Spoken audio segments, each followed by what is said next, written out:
Today, I'm going to be talking to you about overfishing and explaining why it's such a big problem for the world. Just some background information. In the past 40 years, human civilization has seen a decrease of marine species by 39%.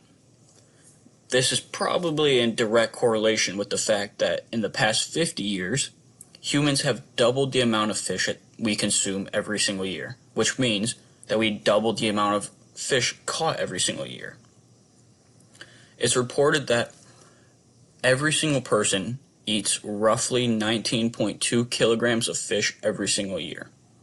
And if not just every individual person, that's just computed from everybody in whole. So 19.2 kilograms of fish per year per person. 29% of all fish on the market are being overfished.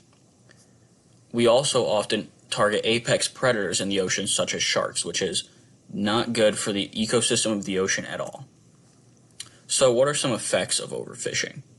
Well, one major effect is that we allow algae to grow wild by not catching fish that eat the algae. This is really bad for the ocean because algae will suck up all of the oxygen within the ocean and not let any other plants grow. And we need diversity within the ecosystem of the ocean in order for everything to run together. For every 4 million metric tons of fish caught, there is 1 million metric tons of bycatch. This means that for every 1 of every 5 fish caught wasn't meant to be caught. They didn't mean to catch that fish, and they didn't mean to catch that species. So they're completely killing the ocean by just pulling out a bunch of fish that they didn't need or didn't want, and then you can't throw them back because they're mixed in with everything else, so they end up just dying as well. We're also killing the coral reefs, which is one of the biggest problems that we face because a lot of coastal towns and small local towns rely on coral reefs in order to fish because fish love to sit in coral reefs because it's safer than just sitting in the open ocean. When we destroy these coral reefs, we destroy habitats for the fish as well as breeding grounds because it's safer for fish to lay eggs within coral reefs because it's harder for bigger predators to get to them.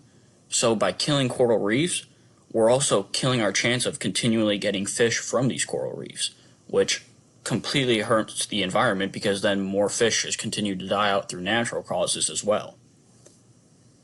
So this is a major issue that we need to solve. We're also removing tons of apex predators. Over 100 million sharks are killed every single year by humans because of delicacies in different countries such as shark fin soup. And so when we remove these apex predators, then we're removing basically the natural barrier between some fish populations growing from the normal healthy amount within the ocean to just exploding in population, which then causes tons of misbalances within the ocean itself. And the ecosystem is such a ficky thing already that everything needs to be perfect for it to continue to last. So what are some solutions that we can try and take? Well, we can try and enforce a strict rule on how much a fishing company can bring in every single year. And by doing this, we could just enforce kind of a seasonal thing like hunting to where fishing companies can only fish from these different time periods. We can also ban the use of trolling nets because of that bycatch and how bad they are because they can also destroy coral reefs as well. So a ban of the use of trolling nets would be in the favor of everybody. We can also enforce laws about the capture and killing of sharks just for shark fin soup. We can also try and find different coral reefs and enforce safety rulings around them and keep them as safe as possible. These are just some of the solutions that we can try and take, but obviously there are way more that we can continue to do than what I've just listed today. But for now, this is a good stepping stone per se. And hopefully you learned a lot from this presentation and will try and think about your impact more on the ocean.